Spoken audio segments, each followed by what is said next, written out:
Bienvenue à la 43e partie du tutoriel de Flutter. Aujourd'hui, nous parlerons du pop-up menu bouton. Les pop-up menu boutons avec Flutter sont utilisés dans le but d'afficher un menu. Donc, lorsque vous essayez d'appuyer sur ce menu, il appelle derrière une fonction qui affichera les informations sélectionnées. Après avoir sélectionné les informations en question, vous allez devoir utiliser une fonction qui retournera l'information de la fonction.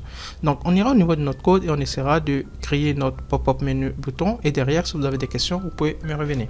Donc, à ce niveau-ci, vous aviez toujours la même structure de notre code. Vous aviez le matériel de Dart qui est importé, vous aviez le stateless, vous aviez le stateful, vous aviez après le state et on continue toujours, vous aviez le corps de notre programme, sans oublier le scaffold, la barre et enfin on arrive au corps du programme.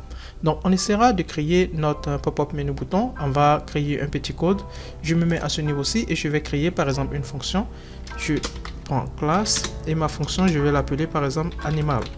Ou bien animal, puisqu'on aura une liste d'animal. On va essayer de vérifier avec ça pour voir ce que ça donne.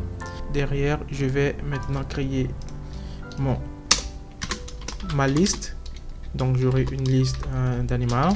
Donc je vais mettre liste animal et je vais choisir par exemple une variable de type choix, bien sûr qui est de type animal, et on va essayer de l'initialiser, donc qui sera de type tableau avec différentes informations à l'intérieur. Donc au niveau d'ici, j'aurai ma première image, donc on aura animal et on a par exemple le nom. On va prendre par exemple comme nom, je vais devoir récupérer une image de type un serpent. On va prendre ça. Vous aviez la deuxième qui est l'image en question. J'aurai l'image que j'aurai image récupérée à mon niveau .png. Je vous montre ici, j'ai déjà téléchargé mes images. Vous avez images ici, 1, 2, 3, 4 jusqu'à 7. J'ai eu après à déclarer mes différentes images à ce niveau-là, au niveau du PAP7 YAP. Donc, vous savez comment tout ceci fonctionne. On va pas perdre le temps. Donc, je vais copier toutes ces mêmes informations. Je vais les coller jusqu'à 7. Donc, ici, on aura la 7e image. Okay. Ici, le nom de mon image, c'est... Je prends, c'est un chien. Ici, c'est un lion. Le 4e, je prends un ours. Ici, je prends par exemple un léopard. Après, bon, j'aurai par exemple des fruits. Ce sont des fruits qui sont mangés par les animaux. Et aussi, pourquoi pas, des légumes. On va voir plus ou moins ce que ça nous donnera. Donc, vous aviez plus ou moins les différentes déclarations de nos animaux avec tout ce qu'ils mangent, par exemple, en général. Donc, on va devoir sortir de là et on va créer notre classe. On va créer une classe de type stateless. Je prends le stateless par exemple et je vais appeler ma classe affichage. Il va nous afficher nos différentes informations. Donc à ce niveau-ci, on va initialiser affichage en appelant nos différentes variables en question. Pour ce faire, je vais essayer de déclarer animal qui sera de type info avec toutes les informations que nous aurons à ce niveau-ci. Donc vous aviez ça et on va devoir déclarer on va devoir déclarer un constructeur après. Donc on a déjà ça, on va descendre à ce niveau-ci et on va devoir essayer d'afficher nos informations au niveau de notre conteneur. Donc ici je vais essayer de retourner, je vais prendre par exemple, je vais le centrer, ça c'est bon. Je vais ajouter un padding.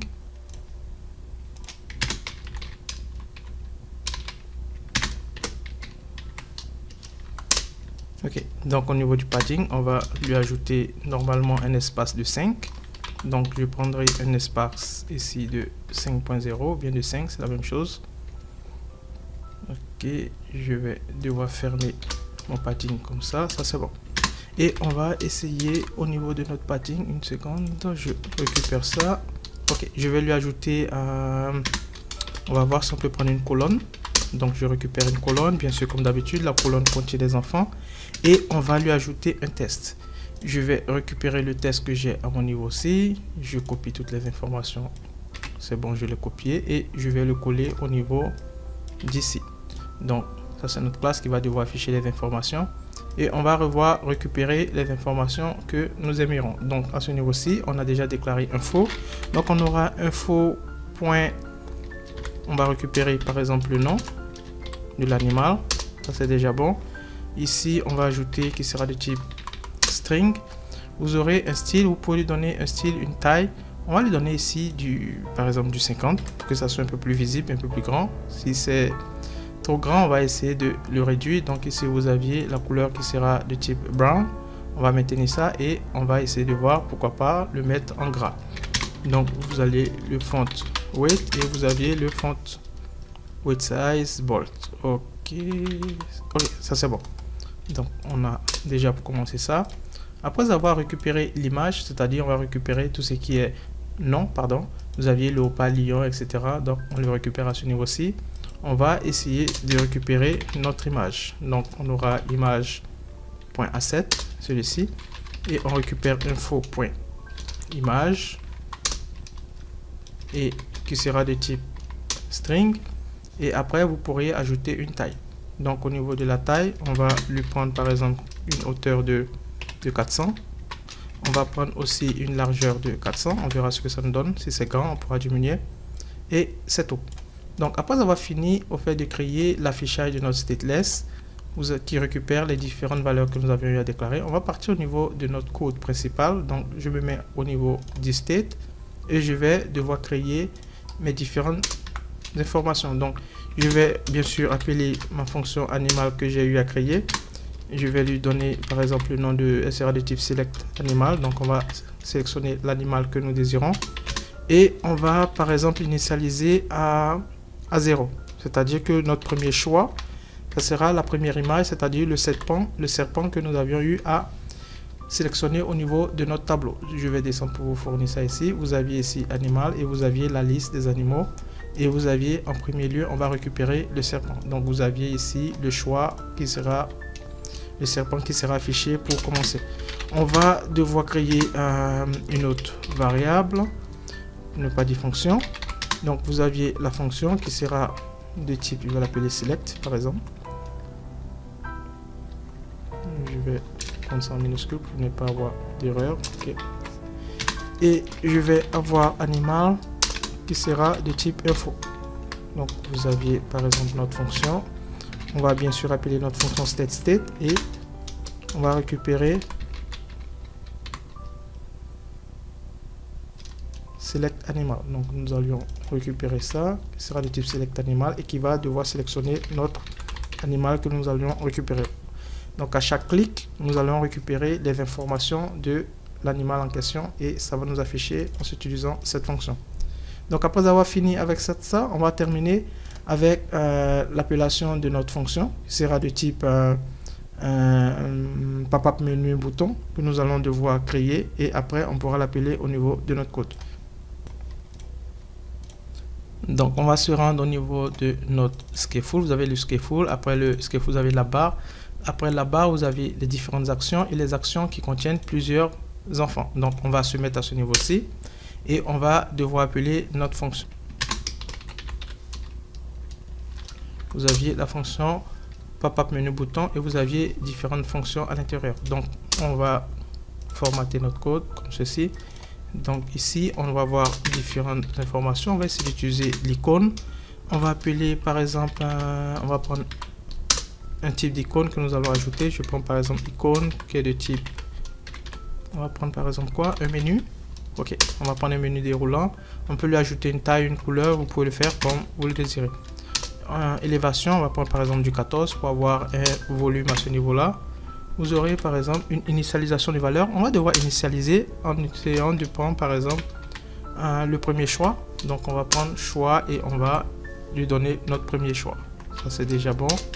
Et vous aviez la fonction du onCancel, c'est-à-dire si par exemple nous n'effectuons pas de choix, alors on va lui demander de nous afficher par exemple dans le debug une information. On va dire par exemple vous devriez ou bien vous n'aviez pas, ou bien vous n'aviez rien sélectionné. Ok. Donc là c'est bon, vous n'aviez rien sélectionné. J'enlève une virgule de trop et ça c'est bon. Une seconde, je vais corriger ça. Ok, on se met ici et ça c'est bon.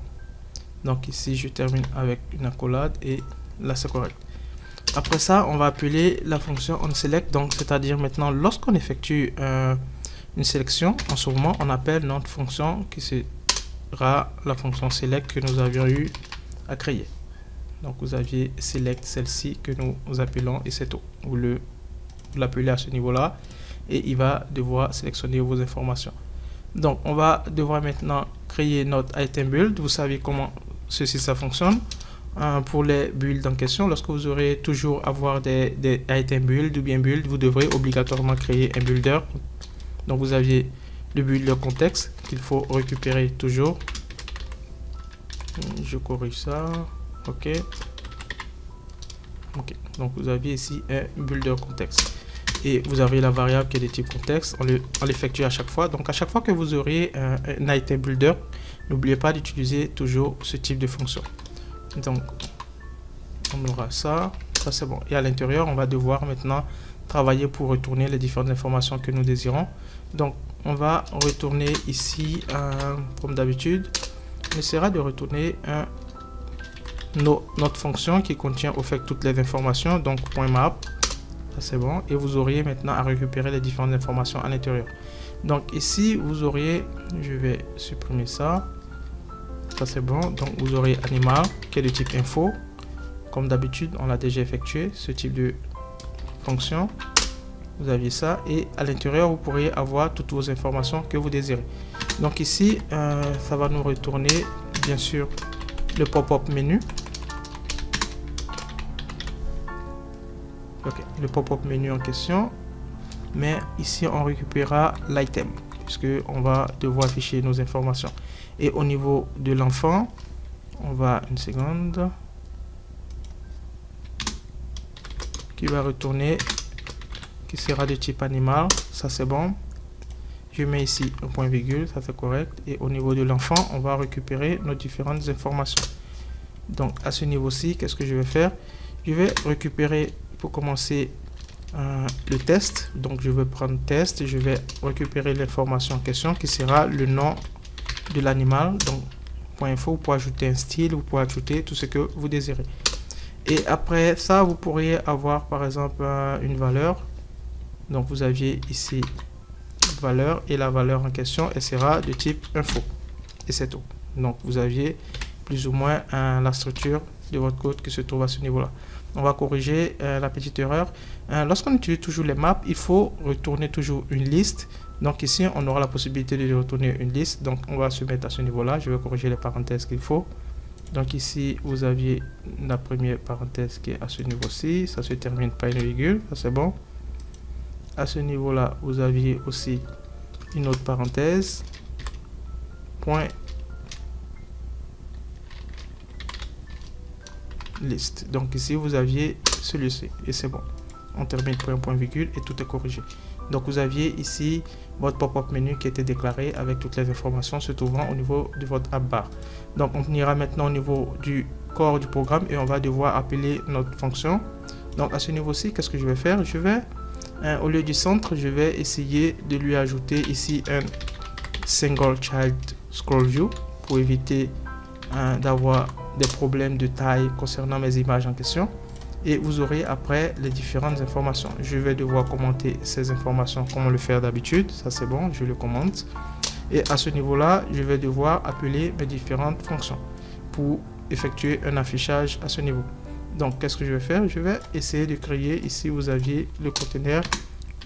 Je vais créer un petit conteneur ici qui va contenir toutes ces informations. Et le conteneur en question, on va lui ajouter